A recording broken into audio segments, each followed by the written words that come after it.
The Sepia Mansion had a goal. They wanted to acquire unicorns for their outgoing prospects for new fortresses. A more sturdy creature to pull the cargo of the wagons on fresh embarks for new fortresses. So thus they embarked in a small corner of the world that was eclipsed with good powers. A place that was surrounded by featherwoods and whipvines. A place that would not be suitable for a dwarven mountain home, but a place that would be suitable to raise and tame unicorns for the future outgoing deeds of the dwarven faction, the Sepia Mansion. And thus they settled with Chamber Yawns, a small sleepy fortress at the far reaches of the world, surrounded by the featherwoods and raising unicorns.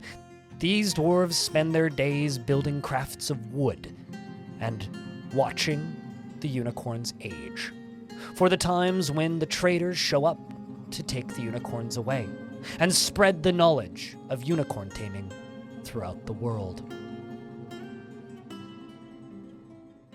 Hello everybody and welcome to another community fortress. This is the Fortress of Chamber Yawns, and this was sent in on the Discord by Erunamo. This particular fortress has been kind of sitting there for a little bit. I've been neglecting this series. I need to be better about a lot of different series on this channel to keep them updated more frequently, but I have this tendency of getting obsessed with a single thing and then only making videos of that single thing for a little bit.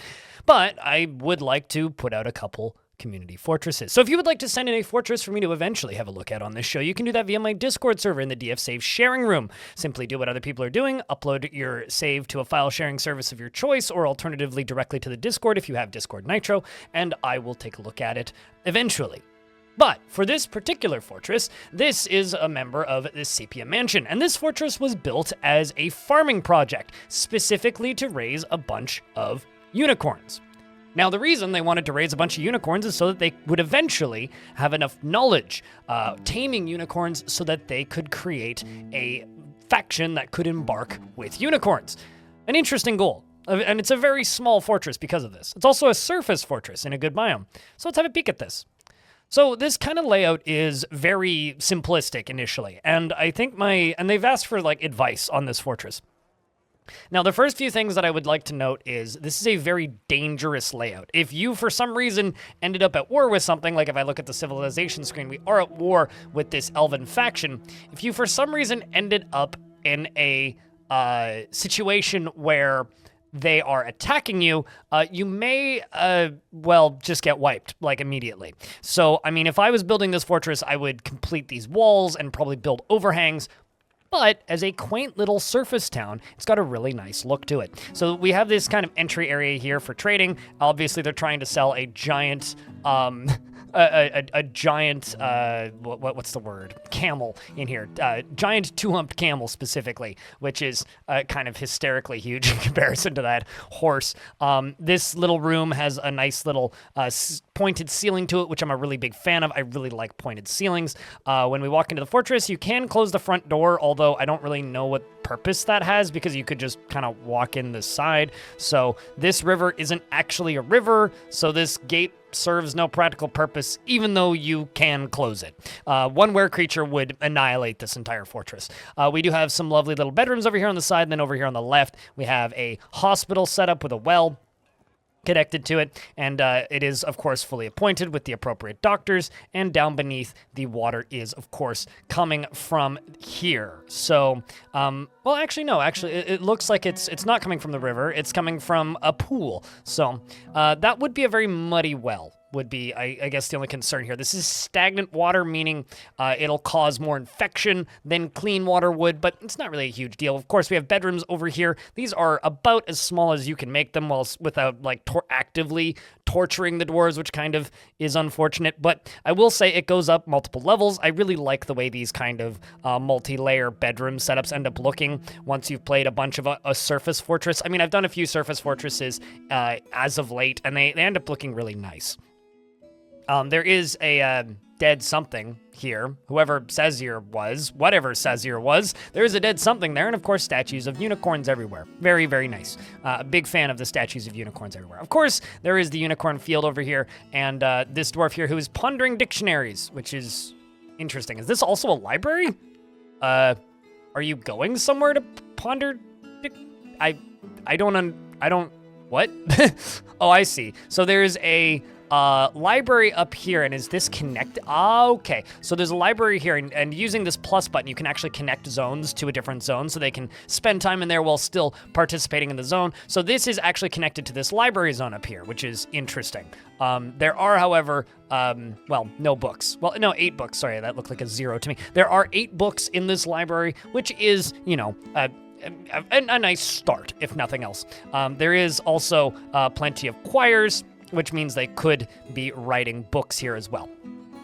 Over here on the right, we do have a small forge, and for a fortress that is trying to maintain friendship with elves, I would assume this is a risky proposition indeed. However, it kind of leads down a couple layers, and I'm assuming down to where they are mining. Down here on a lower level, we do have plenty of diorite, and I'm assuming this was at one point some sort of metal vein.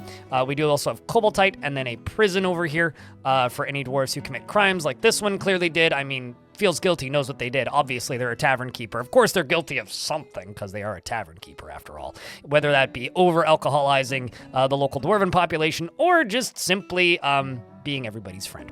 There's also an escape route here, which I'm not entirely sure the purpose of. Probably, I would guess, to bring wood in, but still needs more walls. That much is certain. As for frame rate, I've actually moved my frame rate down to 80 because people have been complaining it's moving a bit too fast. And it is kind of neat to see this fortress just run at absolute maximum clip, which is good.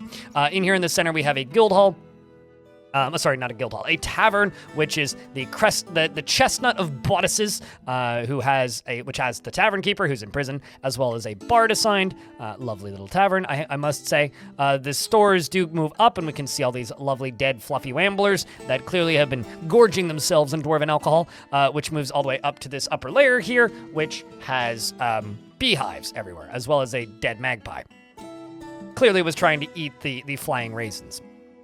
Or flying spicy raisins, my bad. Over here we have a gem in the middle of the floor, and of course we have an animal training zone, which is currently empty, and a little guild hall, which is the Clasp of Bridges. This is a Craftsdwarf's guild hall, which is not actually fully functional, needs higher value to actually be of use. This needs to be a 2,000 value to be of use right now. I mean, dwarves will lead demonstrations, but they'll get the most point. They'll be the happiest there if it is a little bit higher value. And then here we have a temple, which is to no particular deity, so dwarves can worship.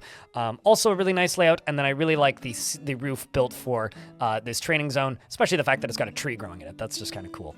And then we can move up a little bit and kind of look around at the remaining spots. We do have a Craftsdwarf shop as well as a screw press. This is probably for making paper, if I were to assume. Yeah, it looks like it. And that's just above the library for obvious reasons. And of course, there's this tiny little barracks here, and for the one squad of one dwarf. A very, very quaint little fortress. And then down here, of course, we have liquor stores and a kitchen. And we can move down, and very quickly I'll notice that actually the lowest part of the fortress is this prison. So a very small surface fortress with an admirable goal in mind. For me, fortresses like this are best in 2 cases. They're best for adventure mode as places to visit and get gear, and they're also best if you're trying to further a specific fortress population, which clearly this dwarf is this dwarf fortress overseer is going about doing. I think that it is a liability when it comes to defenses. You need to complete these walls, and I do like this tiny little upper area up here. I think it's really nice. It's for the Fortress Count Monom, so this is their living space. Of course, their county. And right here we have their tomb. I think this is probably my favorite aesthetic addition to this fortress. And like I said, would make for a great quest location in adventure mode, or even just as a storytelling device. So a pretty little fortress. I think it has some major security flaws. I think it desperately needs a proper wall or some sort of trench or something going around the edge of it, just in case a were creature arrives. Otherwise, this fortress would fall over immediately. Although I say this as somebody, I don't know, maybe the creator of this fortress has were creatures disabled. I need to make more fortresses like this to kind of further the faction itself. And let me know, when you build a fortress, are you trying to make a mountain home every time? Or sometimes are you just happy with making a little hamlet or outpost? Cute little fort, big fan, really like the unicorns, and shout outs to this dwarf here who clearly really likes the unicorns.